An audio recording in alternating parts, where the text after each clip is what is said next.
भारत की घरेलू बचत, जो कि लगभग 9.5 ट्रिलियन डॉलर तक पहुंचने वाली है, यह एक बहुत बड़ा आंकड़ा है। गोल्डमैन सैक्स ने इस पर एक बड़ा पूर्वानुमान लगाया है।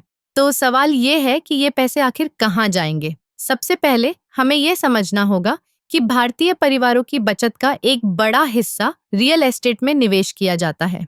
लोग अपने सपनों का घर खरीदने के लिए बचत करते हैं, लेकिन क्या आप जानते हैं कि रियल एस्टेट में निवेश करने का मतलब सिर्फ घर खरीदना नहीं है? यह एक संपत्ति के रूप में भी देखा जाता है, जो समय के साथ मूल्य में बढ़ती है। इसके अलावा भारतीयों की एक और पसंदीदा निवेश विधि है सोना।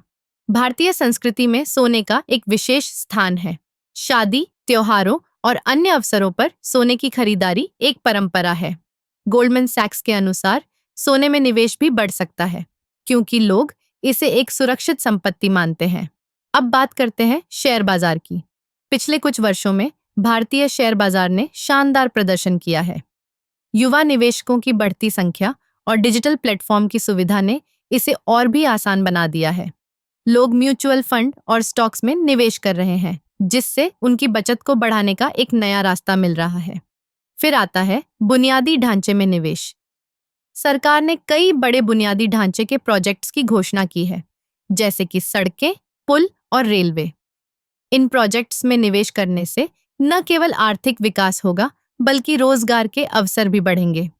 इसके अलावा टेक्नोलॉजी स्टार्टअप्स में भी निवेश की संभावना बढ़ रही है। भारत में स्टार्टअप कल्चर तेजी से बढ़ रहा है। युवा उद्यमी नए विचारों के साथ सामने आ रहे हैं और निवेशक इन विचारों में पैसा लगाने के लिए तैयार हैं।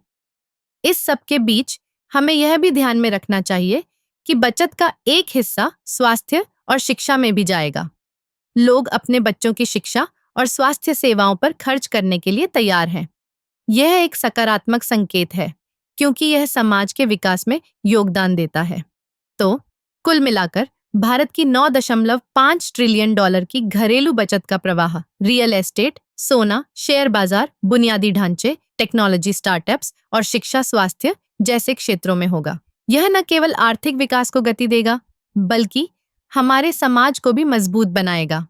इस तरह गोल्डमैन सैक्स का यह पूर्वानुमान हमें यह सोचने पर मजबूर करता है कि हम अपनी बचत को कैसे सही दिशा में लगाएं। यह एक सुनहरा अवसर है और हमें इसे भुनाने की जरूरत है।